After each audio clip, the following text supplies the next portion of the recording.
An envoy of Burkina Faso on Tuesday was at the Unity Palace. The special advisor to Burkina President, Cameroonian-born Thierry Hott, was bearer of a special message from President Roch Marc Christian Kabore to his Cameroonian counterpart, Paul Biya. They both shared experiences on security, health, and good governance.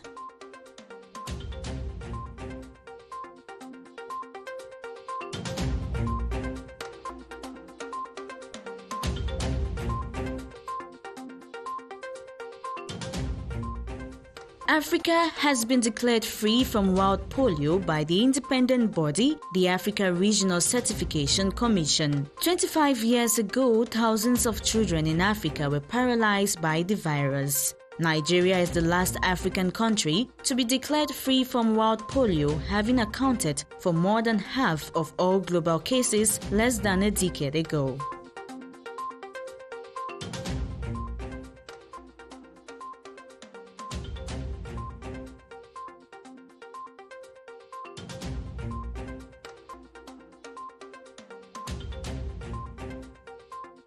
The Speaker of Cameroon's National Assembly, Kavayege Jibril, and the German ambassador designate to Cameroon, Corinna Fricke, have reviewed the state of parliamentary ties between Cameroon and Germany.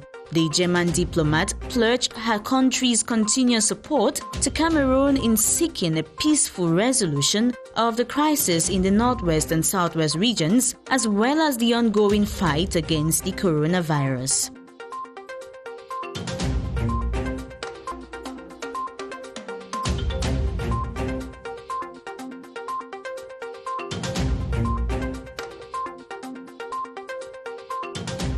A campaign to popularize the computer platform of the National Economic and Financial Committee has gone running in Yaoundé under the auspices of the Ministry of Finance. The platform, that consists of 6 interconnected components, will make available information from credit and microfinance institutions to users with ambition to ease access to loans.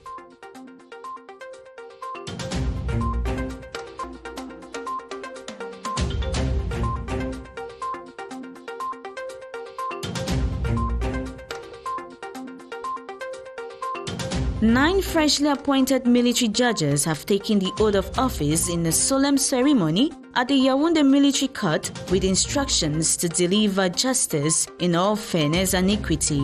The president of the court, Colonel Abega Mbezoa, further invited the military magistrates to make the respect of human rights their credo.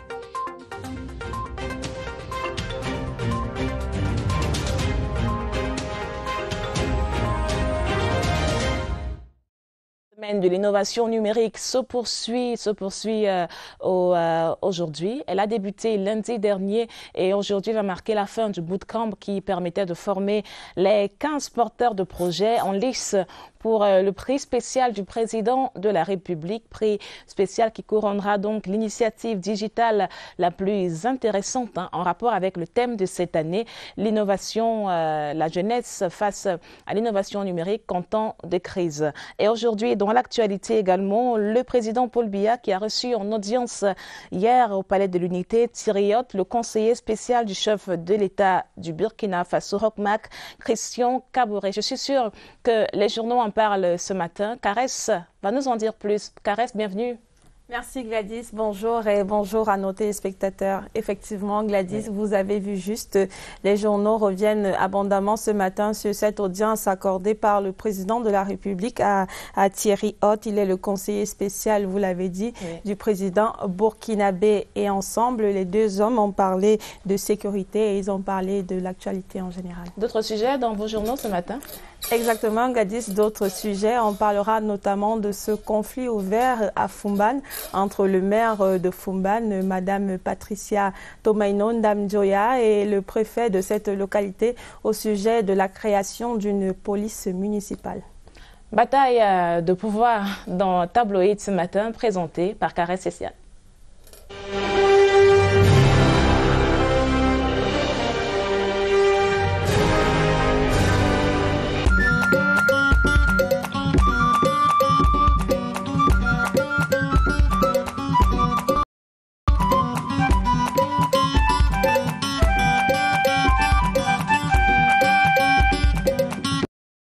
Mesdames, Messieurs, bonjour et bienvenue. Vous regardez Tabloïd, votre revue de presse sur CRTV et CRTV News. Commençons tout de suite avec le quotidien national bilingue Cameroun Tribune qui titre Yaoundé-Ouagadougou, concertation permanente. Le président de la République, Paul Biya, a reçu hier en audience au Palais de l'Unité Thierry Hott. Il est le conseiller spécial du président burkinabé Roch Marc Christian Kaboré. L'envoyé spécial et le chef de l'État ont échangé sur les questions de sécurité, de santé et de bonne gouvernance. Il faut noter que Thierry Hott est un Camerounais âgé de 47 ans. C'est un ancien journaliste de la BBC et il est également le fondateur du magazine Notre Afrique. Parlons d'autre chose avec Mutation qui s'ouvre ce mercredi sur le conflit autour de la mise en place d'une police municipale à Fumban. Un conflit donc qui divise le maire de Fumban, Patricia Tomaino Ndamjoya, et le préfet du Noun, Donatien Bonyomo. Mutation nous dit que l'échange épistolaire entre les deux autorités vire à un duel de chiffonniers. Dans une correspondance datée du 21 août 2020, le préfet du Noun a mis un holà au projet de recrutement et de formation en vue de la constitution d'une police municipale. Un projet porté là-bas par Patricia Tomaino Ndamjoya au vu de l'insécurité grandissante dans la ville de Fumban.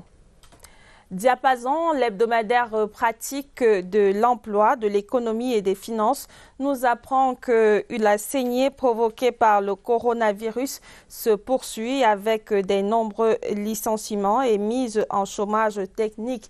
Le journal de François Mboké nous dit que face à cette situation qui affecte grandement le monde du travail, le groupement interpatronal du Cameroun, le JICAM, est désespéré. Dans un dossier à lire en page 8, le journal Diapason révèle les chiffres et surtout les secteurs les plus touchés par cette pandémie du coronavirus. Le quotidien de l'économie titre « Transparence financière, enjeu de la plateforme informatique du Comité national économique et financier ». Le lancement de la campagne de vulgarisation du projet cnefcameroun.cm a eu lieu hier ici à Yaoundé au cours d'une cérémonie qui a été présidée par le ministre des Finances, Louis-Paul Motazé.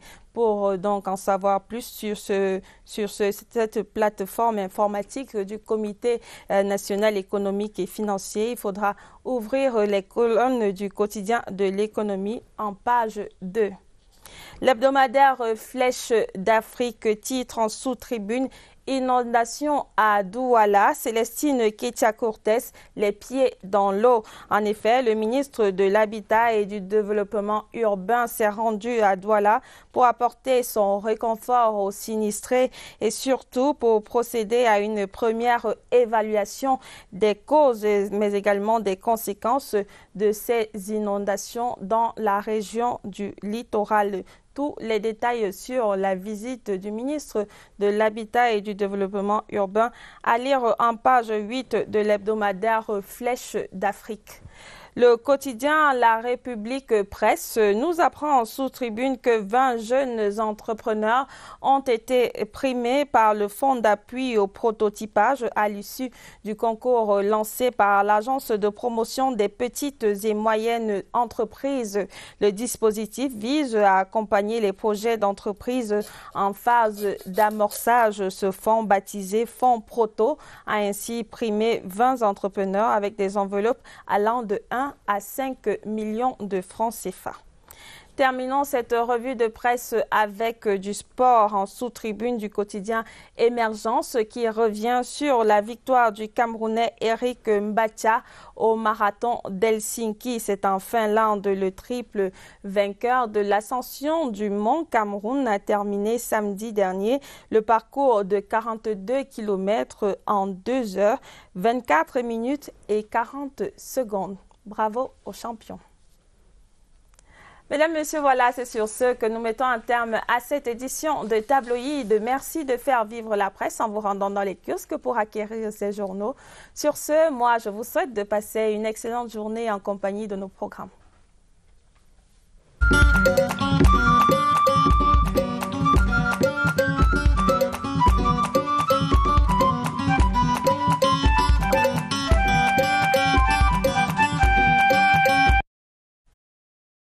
présent, et si on regardait les événements qui vont marquer l'agenda actu de ce mercredi 26 août 2020, c'est signé Victor Lemar. 2020 National Committee for the Rehabilitation and Socio-Economic Reintegration of People Living with Disabilities opens today at 11 a.m. in the Ministry of Social Affairs. The event is under the theme Socio-Economic Reintegration of People Living with Disabilities as a measure of equalization of opportunities for the consolidation of living together. A workshop to identify promising income-generating activities for small economic operators who have been affected by the COVID-19 pandemic begins today. The event is organized by the Pan-African Institute for Development. Agenda actu servi par Rita Makanga. Et si à présent on refaisait un tour dans les kiosques, cette fois-là dans la langue de Shakespeare, Yves Tomuso is already standing just next to me. Good morning, Yves. Good morning, Gladys. Welcome. Thank you. How are you? I'm so-so. So-so. Okay. Just tell us what are the major stories in your papers this morning. Yes, Gladys. We have the papers that talk about the audience that was granted yesterday by the President of the Republic to a special envoy from Burkina Faso. And the papers also talk about Cameroon that is now polio-free, just like other African countries. And the papers also talk about floods and the visit of Celestine Kechakutes, drawing lessons from the visit of Celestine Kechakutes and the Minister of Territorial Administration to the littoral region. Polio-free Cameroon floods and the impact on the society. It will be developed in tabloid, presented to you by Yves Tomuso Lebaga.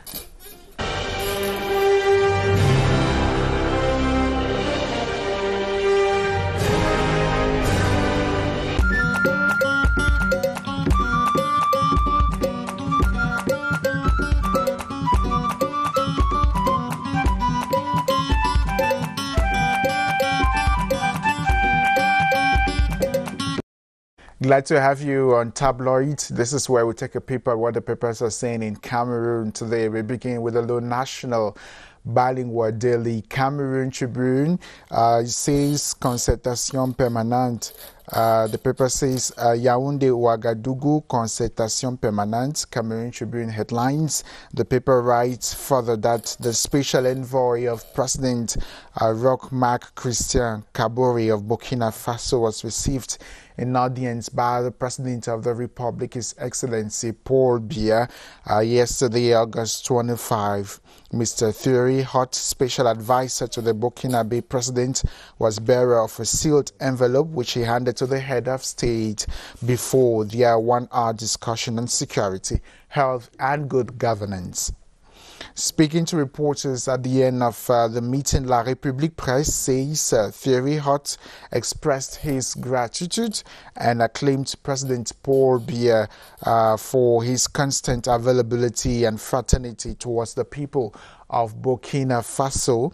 He said his visit to the Unity Palace was basically to share experiences in the fight against terrorism and the COVID-19 pandemic. The promotion of good governance was equally part of their discussion.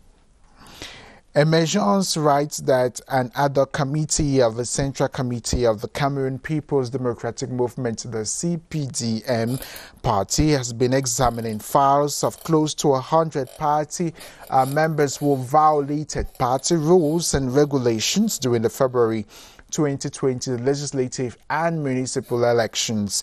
The committee will hear the cases on individuals' basis for about a week and send their final report to the party's hierarchy for sanctions where sanctions are necessary. The director of the CPDM Academy, member of the committee, Professor Elvis Ngole, said the priority is given to sensitizing party members on the internal rules and regulations of the Cameroon People's Democratic Movement, the CPDM party.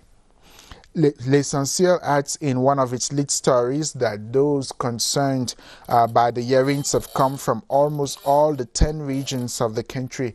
The disciplinary committee session of the Central Committee of the CPDM is meeting at the party headquarters in Yaoundé under the chairmanship of committee's head, Peter Mafani Musonge. The session has been convened on the instructions of the national president of the CPDM party, Paul Biya. The meeting is taking place behind closed doors and the infringements have not been made public yet. You can read more in L'Essentiel newspaper. Flèche d'Afrique says Cameroon has dispatched emergency aid for at least 5,000 people left homeless and displaced by the worst coastal flooding in decades.